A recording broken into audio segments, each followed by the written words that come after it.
Hello, welcome to the Beard Out Podcast. Podcast where we talk about the two greatest things in the world, beer and Weird Al Yankovic. My Aunt Lala and my dad are the hosts of the show. Thanks for listening to the Beard Out Podcast, part of the iPods Media Network. Stay weird and enjoy the show. Hey, this is Grab and Brisket Podcast. Join us every Monday where we talk about the latest trends in barbecue, interviews with world top pitmasters, celebrity cooks, Ooh, like Wee Man from Jackass. and musicians. Like Rich O'Toole? So check us out. We do beer reviews, barbecue fails. So many fires. Dude, a lot of people just burn their houses down for no reason. We also talk about cocaine hippos versus meth gators, Learn how to make some tailgate gravy. altercations with Texas Rangers. People throwing Reese's peanut butter cups. Yeah, so check out grabthebrisket.com for podcast info, viral social media posts, and so much more. And then the theme song will play. Well, hey, how are you doing? Have a seat. Have a drink. Boy, I can glad to see ya. What the can you say? Where's Lala?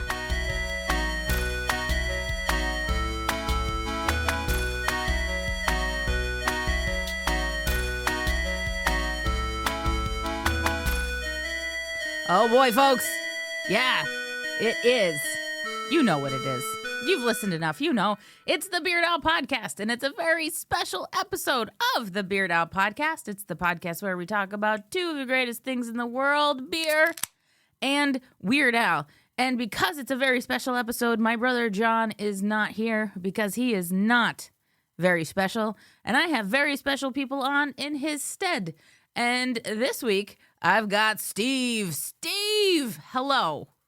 Good morning, Lauren. How are you? How is the Beard Al podcast? It's so lovely here. You've redecorated. Yeah, we have we like to keep things, kind of functional and fun, and we like to evolve with the times. So yeah, we kind of have redecorated a little bit. I got fancy couches and whatnot. There's a butler over in the corner.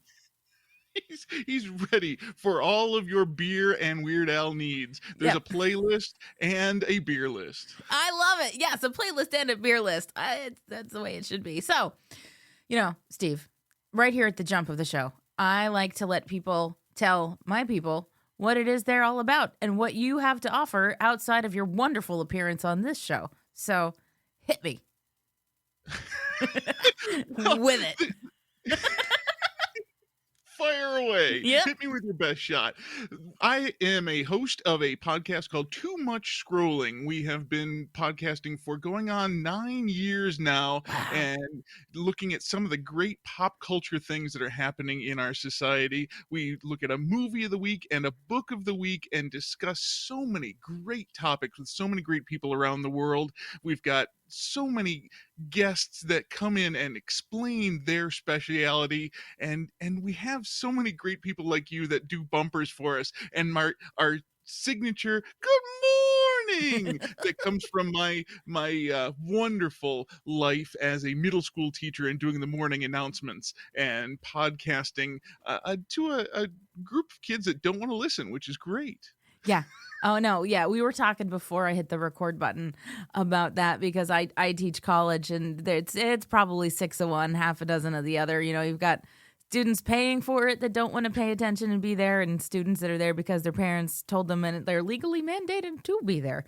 We've got a lot of that. I have a lot of conversations about why are you here today, and they go, I don't know. They just put me on a bus. I fell off this jungle gym, and I woke up in here.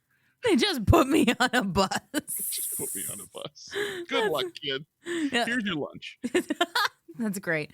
Yeah. So no. God, 9 years, and here at Beard Out, we're getting all excited because next month is our 3-year anniversary. I am also excited for your 3rd anniversary. I have been listening from the beginning of this show. I sent you a message in the very beginning back in 2021, and I said that, you know what? 2020 was a terrible year. If we're making a list of all the good things that happened in 2020, the Beard Al podcast has to be on that list. I remember that, and that is so incredibly sweet. And that's like, we have kept going. You know, I don't know the exact statistical numbers on all of this, but there were a lot of podcasts that happened during the height of the pandemic. And Beard Owl was one that did start because we had a bunch of free time because of the pandemic, but we are still doing it. And I know that there are plenty that started when we started that are not still doing it. What you have that those shows don't have is the joy that you and your brother bring to these wonderful stories that you have, that you share with your group, with your family. Your dad chimes in every once in a while. The family atmosphere of your show just makes me smile every time you have something fun to say. Thank you. Oh, that's see, and my brother, I don't think he listens to the episodes that he's not on because, you know, he's a narcissist and he's not very special. But he has said to me recently, you know, he's like, oh, nobody likes me. Like, everybody listens to Beard Owl for you. And I was like, John, dude, the majority of the feedback that I get about the show is either that they love our rapport and like the whole family thing because, you know, you can have a bunch of just like friends sitting around and that's wonderful. It's great. But sibling rapport is a whole different beast. And when I was like, dude, people love us together. And I have had people tell me that John's delivery is very funny. Yes, he is a very funny individual. You certainly have your talents that you bring to it, but John absolutely has that comic timing that I cannot teach. No, you can't teach what John has for sure. And it's just like, okay, this is it. And so, you know, I'm going to have to tell him, like, you know, dude, check out the first like 6-7 minutes of this episode because you're gonna like what you hear because somebody likes you, whether you believe it or not. And it's not me. No, it is me. I love This is gonna be the fun laugh show between my silly laugh and your adorable laugh. We are just gonna be giggling for the next hour, aren't we? Tell us about your beer because I want to know what you opened. Okay, well, I'm gonna do the thing. I had to pop myself a beer. Yeah. So I am a big fan of the New Belgium Voodoo Ranger series, and I bought a 12-pack. It was just a mixed variety pack of the New Belgium Voodoo Ranger series, and I think I had like one of each of this variety pack left in the beer fridge before I came in here, and I said, well, I'm going to close my eyes and grab one because they're all good. And I had in there the Juice Force, the Hazy, the Imperial, and then just the original OG Voodoo Ranger IPA. Nice. So it's the one that started it all in a series of beers that I very much enjoy. And I felt like it was appropriate for the In 3D album because, yes, Weird Al's self-titled debut album existed before this, but this is kind of the first proper Weird Al album in the format that we all have all come to know and love today. So I was like, this is the beer that started a series I love. This is the album that also started a series that I love. It's an original. Yep. Just like Weird Al is an original. Yes. No parody songs at all. Just doing original pieces that sometimes Michael Jackson rips off. Yep. And that's just very unfortunate. You know, you'd think that the guy with like that familial connections that he has, like, wouldn't have to rip off like just an average white guy from California. But here we are. I'm going to be connected to Michael Jackson for the rest of my career. Yeah, right. Yep. And so he is. We don't need to talk about the Weird Al movie, but on the list of movies from last year, I watched the Weird Al movie. That's right. Remember when I said that we do a movie of the week on our podcast? Well, my radio partner Chip is generally the one who watches the movies. I almost never get out to see a movie, and he made me promise in 2023 that I would go see a movie, and I saw the Weird Al movie in 2022, 2023, and I loved it. It should have been nominated for Oscars. The Roku channel didn't allow that to happen, so hopefully the awards that it wins will bring it to the forefront. I hope so. I firmly believe that. I love that it won what it won, and it's just a beautiful thing. What are you drinking? I, my friend, went to a special brewery for this show. I found a very small brewery in a town called Elburn, Illinois. That's Spanish for the burn. This is Obscurity Brewing Company, and I thought, well, if we are going to think about the song off of the In 3D album that is the most obscure, or maybe not so obscure, Obscurity Brewing would be a great place to go. This is a beer called Crazy Soul. It's a blonde ale with Soul Loco coffee. Soul Loco coffee is a local coffee distributor, and so they came together, this coffee distributor and this beer brewer, and put together a beer that has the word crazy in it. Not weird, crazy.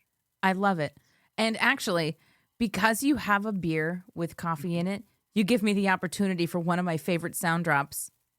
We doing pills, uppers and downers. Uppers and downers. Uppers and downers. You're doing all uppers in one can. All in one can. So as I told you before we started, I haven't had this beer yet. Oh, so I'm boy. opening this beer actively on the air right now, and I'm going to taste this for the first time and see what happens. That is a delicious first time, first sip Obscurity Brewing in Elburn, Illinois. I nominate this beer for my favorite beer of today. My favorite beer of today. Delightful. Oh, that's wonderful. I love doing that on this show. Having a beer that I haven't had before and tasting it for the first time on air, because your reaction just is what it is. You know, John cracked one open. It was a little while back, but he took a sip of it and he went, "Oh no. Oh no." And I think it might have been him making a really bad black and tan that didn't make sense. Mm-hmm. But he still took a sip of it live on the air and he was like, nope, I have made a mistake. Nope. As a blonde ale with coffee infused, it is very blonde. Clear. Yeah. It is very blonde, and I don't get a lot of coffee flavor out of it. I would have liked more coffee flavor, actually. Is there coffee on the nose? Like, does it smell like coffee? No, it does not. It smells like a blonde ale. We'll go with it. It's fine. Hey, as long as it's tasty. It is lovely. It's a lovely Obscurity Brewing beer. Well, that's all that matters. That's all. See, it's just one of those things. When they put stuff on the label, and sometimes you expect more than there is in it, you know? Because I've had a coffee blonde before, and like it smells like coffee, and then you taste it, and it tastes like blonde at first, and then there's coffee on the back end. I'm getting no coffee back end. I got no coffee front end. This is just a beer that tastes like beer, and it's fine. Okay. See, I love it. It's honest. Very much like the songs that we chose off of the In 3D album. Yep. So, yes, that's what we're here today. This is only the second in this series, but we're going to be ramping the series up a little bit in this month, and then May is just a whole thing with our 3-year anniversary, and we're going to get back into this series as we get into June and the summer months. But, you know, we had Dare to Be Stupid a couple weeks ago with our good friend Mike from the Pub Trivia Experience and Boozy Bracketology, and now Steve is here to talk about the In 3D album and what he thinks is the most underrated track on the In 3D album. And so, did you have something to say before I ran down the tracks? Because you can say it. I'm going to say that this is one of my favorite albums of music of all time. So trying to discover that one that is the most underrated of these songs, my brain has gone through this list so many times since we made contact and said, let's talk about In 3D.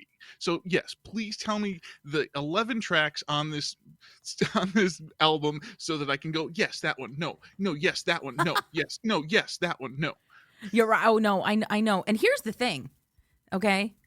You only have to do this once. I have to do this 13 times. Have to, yes. I have to. I have to do this.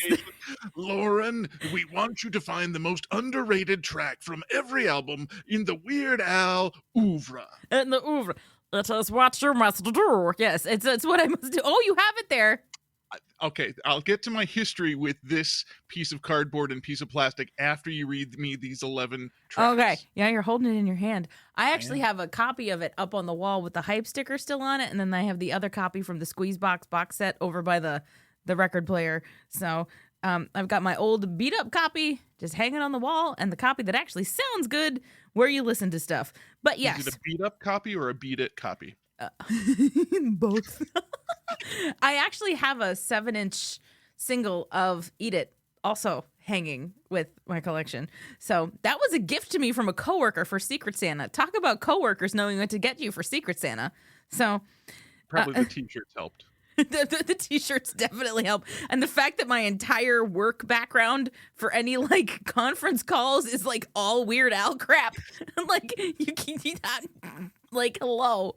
So yes, Weird Al Yankovic in 3D was released on February 28th, 1984. So yeah, this was a while back. This album is almost 40 years old. But, you know, we're not going to... Thanks for that math, Lauren. No, you know, it was very quick math, and we're not going to think about it. But, yes, this album opens up with Eat It, which is a parody of Michael Jackson's Beat It. Then it goes into Midnight Star, which is a delightful Weird Al original, which is followed by The Brady Bunch, which is a parody of The Safety Dance by Men Without Hats. Then it goes into what Weird Al refers to as the cultural appropriation portion of the album with a song by Mia Kondo, which is a style parody of reggae music in general. And then, of course, I Lost on Jeopardy, parody of Jeopardy by the ever so legendary Greg Kinband. And then Polka's on 45, which is his first polka medley, and it's just kind of the title's a take on Stars on 45, right? And so then it's just a bunch of polka singles. Parody medley stuff of singles from like the previous 20 years. And yeah, so that's an interesting little polka. And then side 2 opens with Mr. Paul Peel, which is a style parody of the B-52s. Then The King of Suede, of course, parody of King of Pain by The Police, followed up by a delightful little Weird Al original, That Boy Could Dance. And then you've got the theme from Rocky 13, which is a parody of Eye of the Tiger by Survivor. And the album closes with a delightful Weird Al album closer, Nature Trail to Hell. Kind of the title track. Kind of, right? in 3D. Yep. In 3D. It's right there in the last track, the closer on this album. Yep. So let me tell you about this piece of cardboard and this piece of plastic. This is an original 1984 album. I was a incorrigible young lad in 1984. I was turning 10 years of age at the end of 1984. 1984 and 1985 are my favorite eras of history. Everything I love came from 1984 and 1985. Weird Al being one of the biggest parts of who I am growing up in the Chicago suburbs. My father had this album on the shelf with all of his other vinyl, and I have absolutely no idea how he got it, why he got it, how he was not exactly a Weird Al fan. I mean, who was in 1984, but he knew enough about the pop culture phenomenon that was Weird Al Yankovic at that time to have this on the shelf. And my first memory of ever listening to any music on vinyl was not only this album, but this disc. It's right here, and I love this album. I love every song on it. There's no song on it that I go, I'll skip it if it comes up on my very, very large playlist Yeah. on Spotify. I love that you are actually, like, because I mean, this is an audio medium, but I love that you are literally holding up the actual copy of it. Because the copy that I have of it, I got on eBay. It's a different album. Yeah, it's a completely different album. And the copy that I have of it that is actually listenable on the turntable, I got via marriage. That was the ultimate endgame. You see, my new husband, Russ, had Squeezebox, and I knew about this before we got married, and that is why I married him, because I wanted to own Squeezebox. That's not really why, but we joke about it. I was buying it. You were buying it. That's a good reason to marry a guy. Right, it truly is. Well, he was on my show like a good solid year before, any of anything. And we were talking about the Squeezebox box set, and I'm like, it's just too expensive for me to buy right now. And he was like, well, maybe something will happen and someday like you'll own it, and like fast forward. And I was like, yeah, you see, you were right. Someday I did own that. I didn't have to buy it, though. It's in the prenuptial agreement that you don't own it, but that's okay. Right? I know. But see, now I've got all of it. You have access to it. I have That's right. access to all of Squeezebox, so that's delightful. It's amazing that your copy of In 3D hangs on your wall, because mine hangs on my wall normally too, right next to my father's other album that I remembered, which is Steve Martin, A Wild and Crazy Guy. Yes. Yes. There's something about the comedy of the late 70s and that led into the early 80s that Weird Al and Steve Martin brought such a new flavor to the idea of pop culture and the idea of looking at critically what we're doing and how we're doing it, that just makes me very happy. Yeah, it seriously, like, that's the kind of thing where Weird Al and Steve Martin, and if you want to go even earlier than that, like Tom Lehrer, were illustrating that you could be smart and funny at the same time. Like, you didn't have to dumb yourself down to be silly. There is smart silly, and all three of those guys were and are doing that. Agreed. It's beautiful. So you asked me to pick one song that is the song that people don't think of. How did you put it? What's the topic? What are we talking about? What are we Lauren? talking about here? Yeah, I want you to tell me what you think is the most underrated track on In 3D. So the first thing I'm going to ask you is, how would you define an underrated Weird Al track, and how did that lead into you picking the track that you picked? Underrated is a very interesting term that you've chosen here, because obviously the main track on this album, Eat It, is the song that made I almost said Michael Jackson's. It did. It made Michael Jackson's It career. made Michael Jackson's career because of the Weird Al effect. This is Weird Al's song. He is the Eat It guy. Yep. Even now, 40 years ago, he is the Eat It guy. That can't be the underrated song. That is the phenomenal first song. You're right. This is his second album. His self-titled Weird Al Yankovic album is a great album, but nothing beats the stardom that was sparked by Eat It, the first track. So it's not that one. Midnight Star is a great song. I love that song. This song goes through my head all the time, especially when I'm in the grocery aisle with my 10 items or fewer. I know, that bothers me so much. He would know better now. He has a YouTube video where he's correcting that in a grocery store, changing less to fewer. And like, how dare you? How dare you put that in a song? Anyway, Weird Al is perfect, and I'll forgive it. Also, 2 people on this radio show have a degree in English. That's true. The Brady Bunch song goes through my head all the time. The Safety Dance, Men Without Hats, was such a big hit at the time.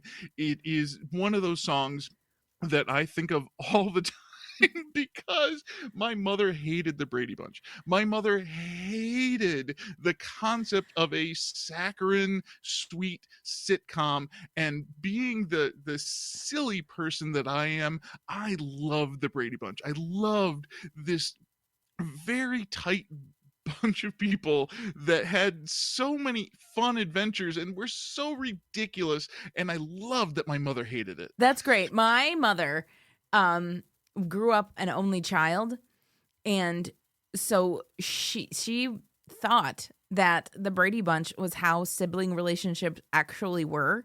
And so then I happened, and then my brother happened, and then we became, children and adolescents and actually had legitimate, like, real arguments with each other. And I remember she at one point said, "Oh no, this was not how the Bradys did it."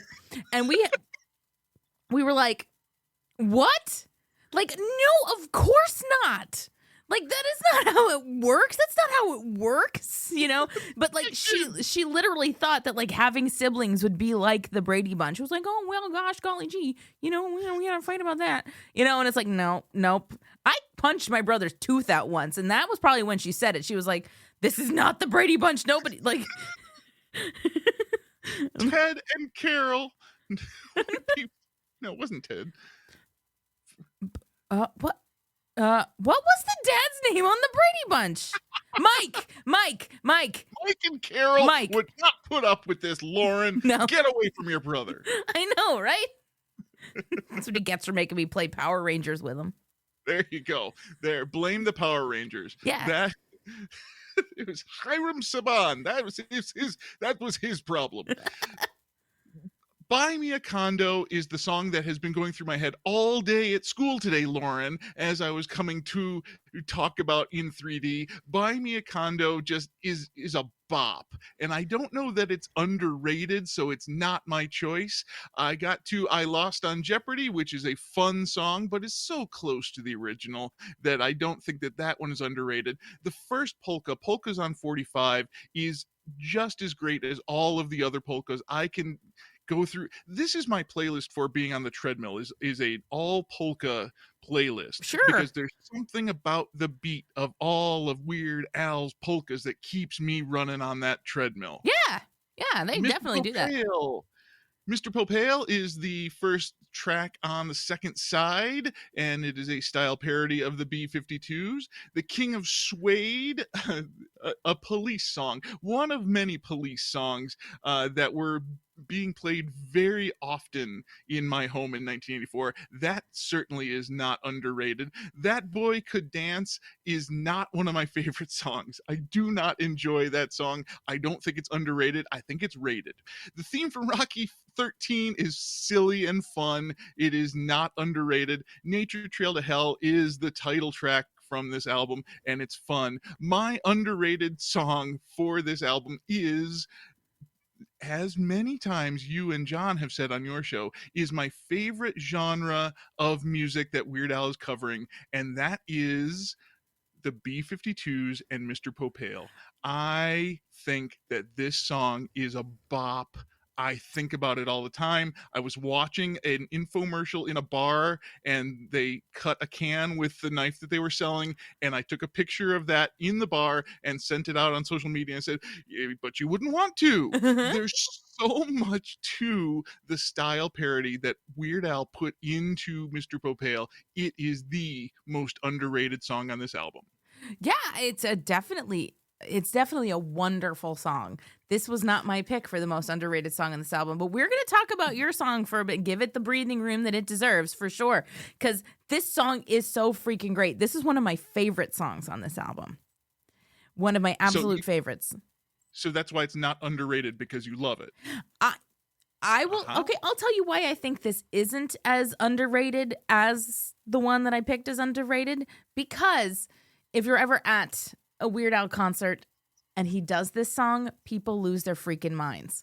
So that means that there are enough Weird Al fans that love this song and will lose their minds upon hearing this song, that as far as like my perception of what Weird Al like fans are into, like, yes, this is underrated as far as like people outside the sphere of hardcore Weird Al fans are concerned.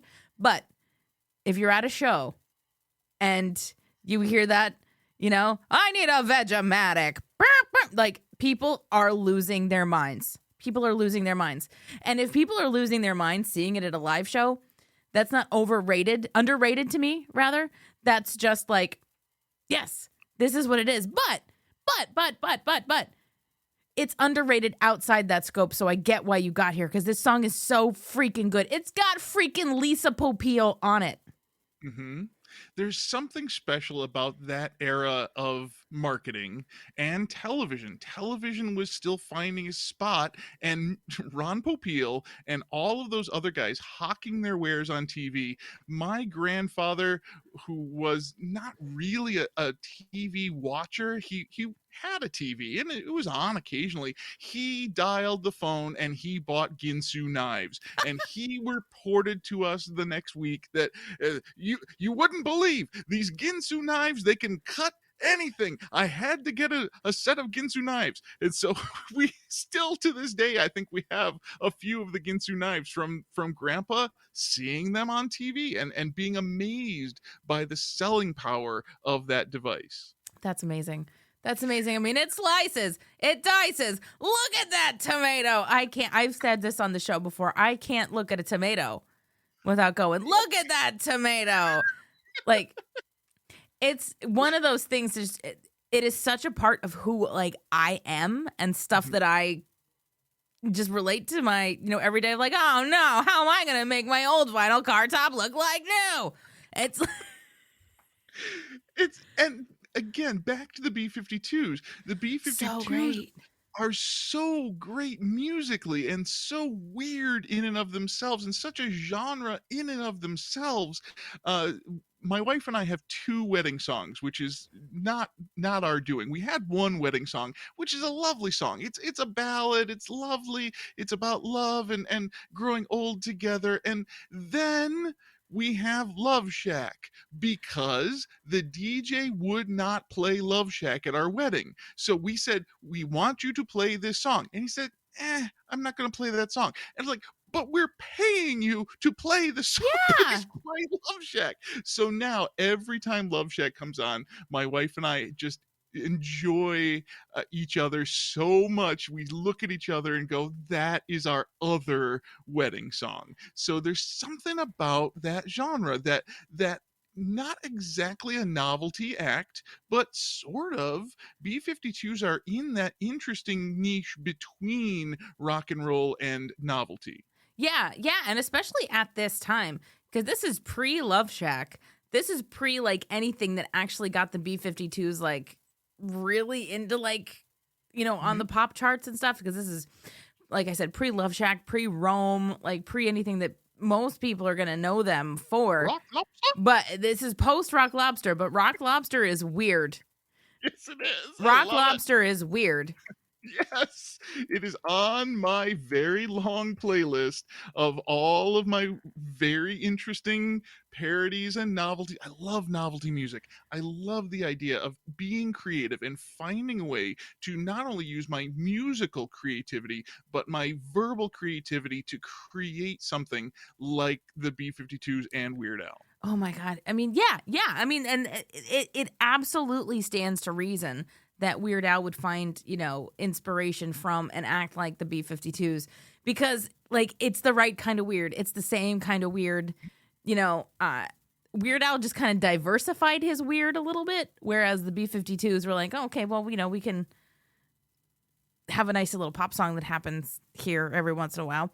But yeah, it's definitely weird. Definitely weird. And the style parody is spot on. I will tell you, first time I heard Mr. Popeil, I had no idea what it was even based on, because I was a kid and I didn't have the institutional knowledge to understand what was going on here. I was just like, this is funny, and I don't know why. It's enjoyable. Right. It's yeah. Joy. that's and again, back to your show for a second. That's what's enjoyable about you and your show and your wonderful laugh and your brother's comic timing is the joy that you are bringing to this. And that's what this song has. This song has that joy. Even when he sounds like he's frustrated, it's joyously frustrated, which is very interesting. It's like, I want to shine some pennies. I want to mend some leather. I want to what is it? Super glue my head to the bottom of a big steel girder. Yeah, Mr. Caulfield, tell me, what am I supposed to I love do? this song. I get what you're saying, that this is maybe not the most underrated because it is loved by a certain group of people, but that does not, in my head, that does not disqualify it from being underrated. No. Because in the larger sense of musicality, this is one that I'm not sure that everybody knows about. Right. Oh, for sure. And that's why, like, your definition of underrated for this, this completely makes sense. Because people outside of the Weird Al sphere, Weird Aloe? The We're Weird making Weird Aloe? Summer is coming and sunburns happen. Yeah, so you get some Weird Aloe. Get some Weird Aloe. Yeah. Watch out. Oh no, I got sunburned. What am I gonna do? Get some Here's weird aloe. aloe. Don't eat it. Don't eat it. Don't eat it. God. Yeah. But people outside the Weird Aloe sphere, I'm gonna stick with it, they need to know about this more than they do. Agreed. So I think that counts as underrated right there. yeah, so your definition absolutely stands. Absolutely stands. Thank you, Professor.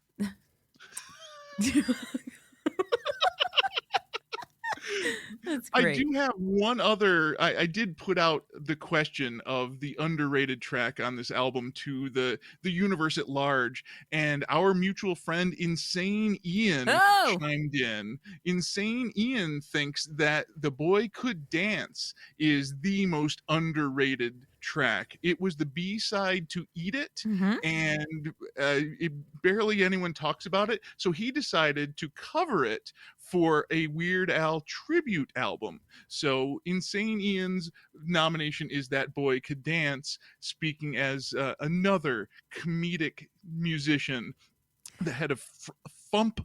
I always say it wrong. The head of Fump Fest here in Chicago, the funny musical festival. That's great. I didn't see that. I did not see that ahead of our recording, but I have to tell you, I agree with Insane Ian.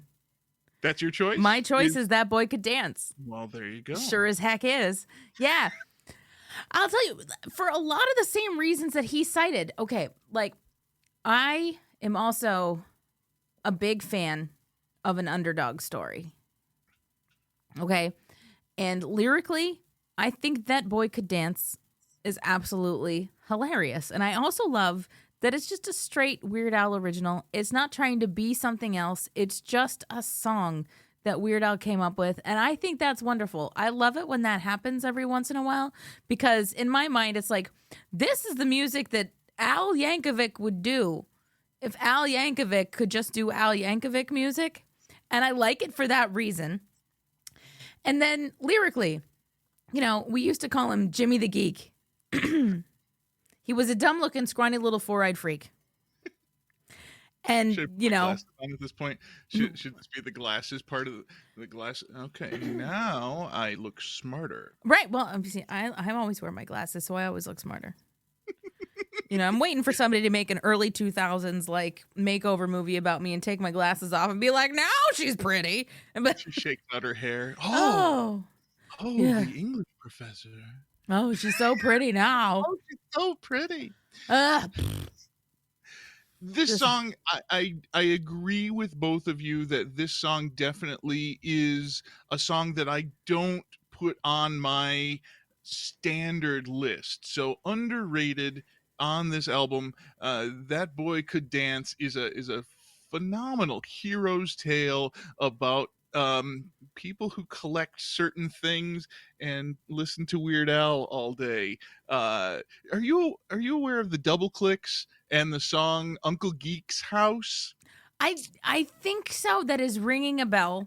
Okay, so in the genre of novelty songs about geeks and being a nerd and finding your way in life, the Double Clicks have several different ways of thinking. But Uncle Geek's house is something that I've taken to heart. Whenever kids come over to my house, I'm always Uncle Nutsy.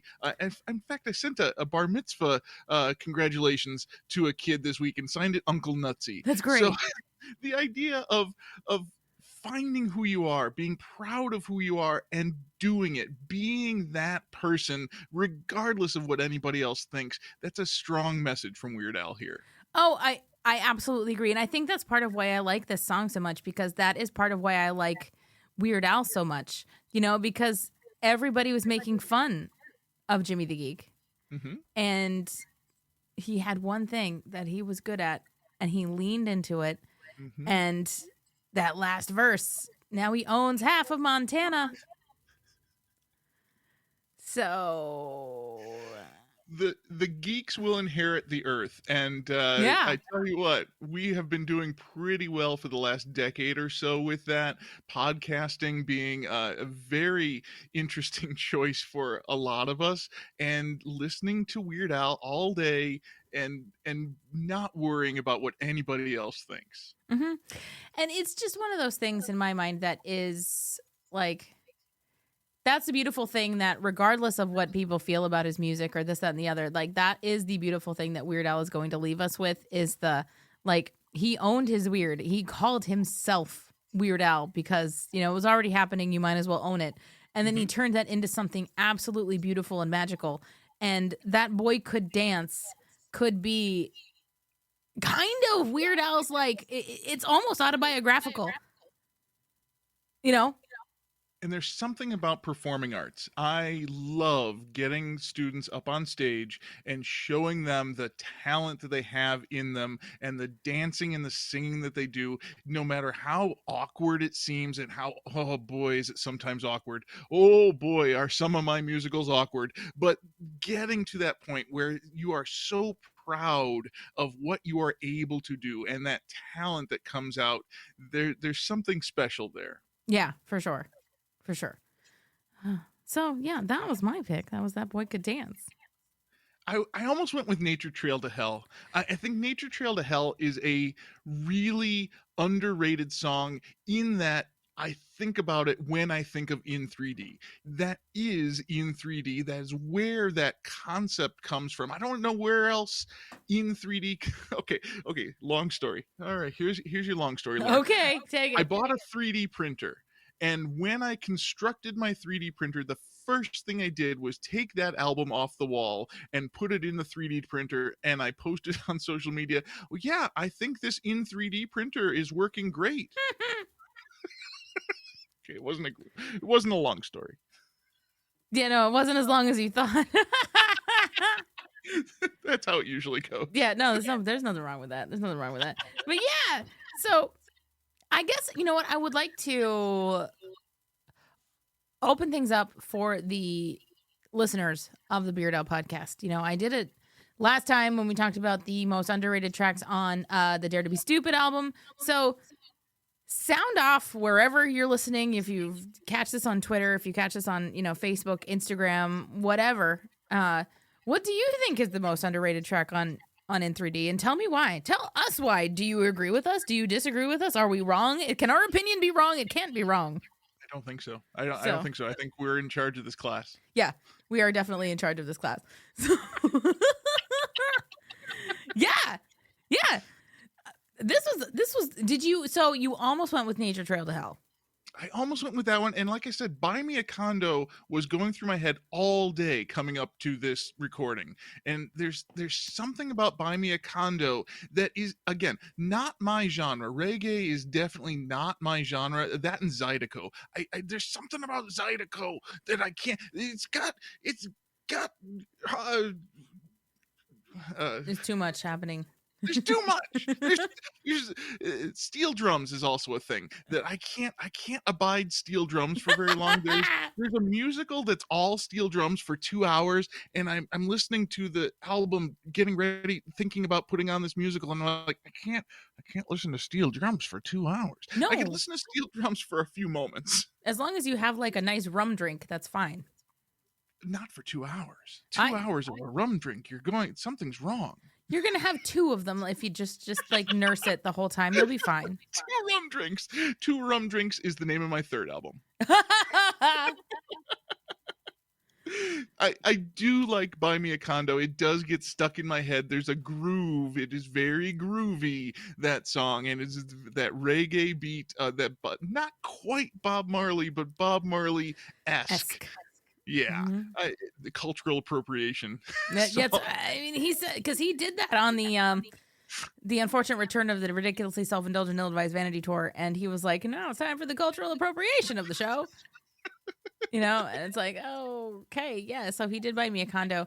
I never loved Buy Me a Condo. It's not my favorite, and there's really I think he did a good job for what he was doing. There's a lot of clever commentary in it. It's just not one that I would gravitate to or even really recommend to somebody. Mm-hmm. But yeah, if I had to have like a number 2, one that I would, if I had to have a number 2. This is taking a turn. Yeah, no, well, we know it's come on, it's me, it's poop jokes. You know how this goes. I want to say Midnight Star because there are people outside of the Weird Al space that don't know that song so much. And when I saw him last year on the Vanity Tour, one of the times I saw him, he did make. What was that? What's it called? Oh, the Unfortunate Return of the Ridiculously Self-Indulgent Ill-Advised Vanity Tour. You thought you were going to get away with that, didn't you? I did. I was like, I said it once. Can I abbreviate it the second time? But I guess not. Nope. No. Okay, fair. So yeah, he started Midnight Star, and I literally put my arms up on my chair, and I lifted myself up, and I looked at my brother, and I was like, oh my God, he's doing Midnight Star, he's doing Midnight Star, he's doing Midnight Star. And the fact that I freaked out that much about it, I'm like, how underrated can this be? But also, if I were to say, oh yeah, the Weird Al song Midnight Star to somebody outside of this program, then, that's underrated. Agreed. So that'd be my number 2. Agreed. If I had to drop a deuce, that would be it. I think Mr. Popale is that for me on that level with the parody intact. There's no parody in Midnight Star musically, only that parody of culture and that parody of who we are when we're going through that grocery aisle and going, what's happening? What is happening? Yeah. Why is the King of England on the front of this cover? I just want some chiclets. I just want some chiclets. That's great. That's great. Oh my God. I time these episodes off of my beer. Mm-hmm. Just like my dad does when he's grilling things, he's cooking chicken or steaks or whatever on the grill. The beer is his timer. And the beer is my timer. I think I have a good sip and a half left of this beer. So we got another half an hour of this show. So buckle in, kids. We are going to get on to the second rum drink. Yeah, right. The second rum drink. That's not how this works. That's not how any of this works. Welcome to Rum Drinks and Weird Al. Oh my God. Oh my God. We're gonna call that rum away. In 3D is such a great album. Good. So there's so many kids today, Lauren, kids today don't understand the concept of an album. Nope. The single song, giving me a short story. I love the short story format. I love the short story. Rod Serling has some amazing short stories that he has published over the years, and longer format. The album gives us a longer story of who this guy is. And we really got to know Weird Al with In 3D in 1984. Oh, we absolutely did. I feel like one of the only person that really gets their whole album appreciated and dissected the way everybody should is Taylor Swift. Anytime she puts something out, I was like, did you see that one very small line where it maybe could have meant this one thing in this one obscure non-single track on the new Taylor Swift album? Like, I feel like almost everybody deserves that kind of like deep analysis. Mm-hmm. And again, you're talking to two English teachers here, so the idea of deep analysis and story and words are very important to me and for you. Yep. The idea of knowing the biography, you said autobiography, that maybe there was something in That Boy Could Dance that's maybe a key to that character of Weird Al. There's so much to him. And the Polkas on 45 for me just gives me a rapid fire. This is what I think of music today. It's the So You Think You Can Dance. No, it's what's the album? So This Is Music. Now. And now that's, this is music. Now that's really funny because the very last polka that he did on Mandatory Fun is called Now That's What I Call Polka. Right. I And just that bought ended that genre. It did end that genre. I just bought a double vinyl set of a thing called Now That's What I Call Yacht Rock. Oh boy. I'm very excited about it. Now you need to get a yacht. You're gonna move up from a pontoon. Have you started with a pontoon? I don't and have a moved up? boat. I have a friend with a pool. I have a friend with a pool. There's some unicorns floating in it. It's good enough. She actually did buy like a glitter like pool donut for Russ, my husband, so that because like the first time we went over there was like Memorial Day last year, and he was like, I really wish I had like a pool floaty. And then we went over for 4th of July, and it was like there's this glitter like pool donut floaty, and he's like, oh yeah, you did it for me. I'm like, yeah. It's not the Waffle King. It's the glitter pool donut king. Right. And I think that's kind of beautiful what I just said. No, I don't have a boat. I have a friend with a pool. Welcome to 2023. Yep. Life and education. It's going to be the title of my memoir. I don't have a boat, but I have a friend with a pool. There you go. That is the title track off of a fantastic album that you could put together. Between your love of Weird Al and your joy that you exude all the time, that would be a fantastic experience, that album. Right, thank you. It would be something else, I'll tell you that much. Russ gets one song and it's about a donut. Well, yeah, he gets one song about a donut. I will let him do the track sequencing because he's very good at that kind of thing. So I'll just put all my donut tracks together and I'll let him put them in order.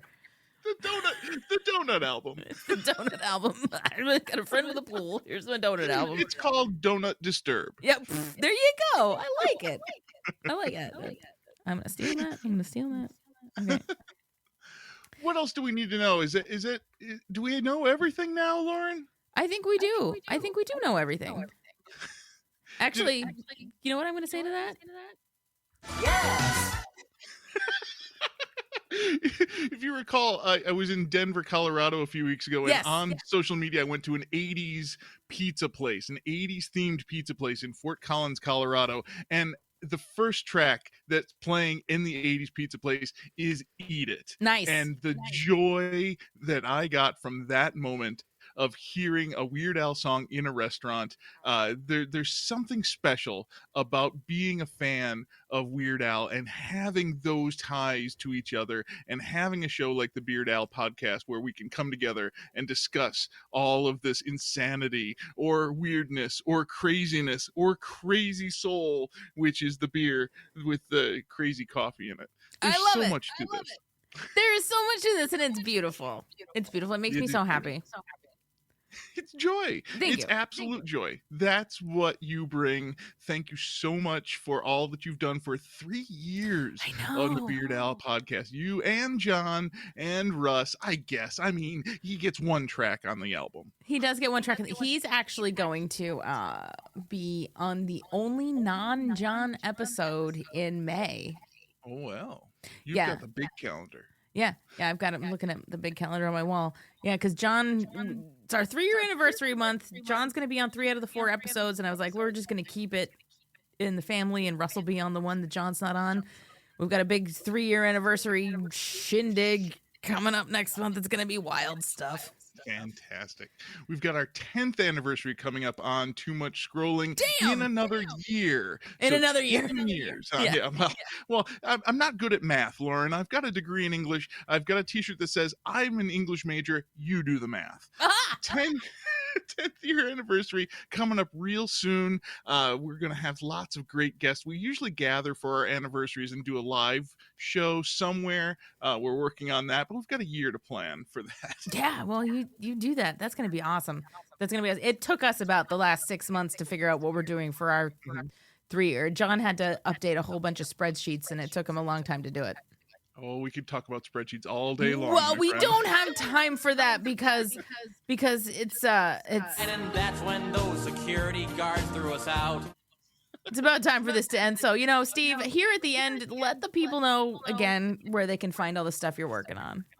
TooMuchScrolling.com. We publish every Tuesday. We have a movie of the week and a book of the week, and we've got our book club at the end of every month. Professor Pamela Bedore from the University of Connecticut comes in and gives us some learning, because boy, are we dolts, Chip and I. And Pam comes in and tells us, no, you really should think about it this way. And we're like, yeah, that's a good idea. We should think about it that way. You're smart. And that's our book club. It's phenomenal. We have all sorts of authors coming in to talk about their books and just have so much fun and bring the joy, just like you and John do on the Beard Owl podcast. Oh yeah, you guys definitely do bring the joy, and I love whole book club type situations. Like, oh, this is my book now. It's funny. That's great. So yeah, this has been a very special episode of the Beard Owl podcast, and I'm still Lauren because I'm always here. The show does not happen without me. It just doesn't.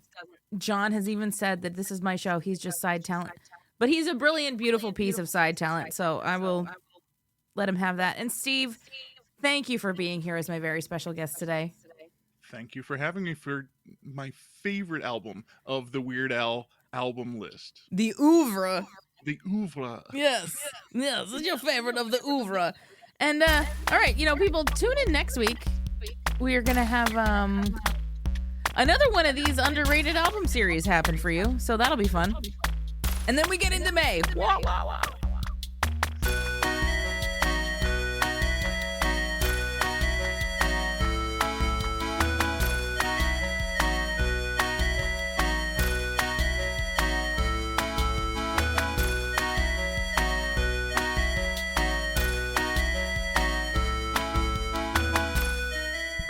Sorry, we got a 1. We got a capital again.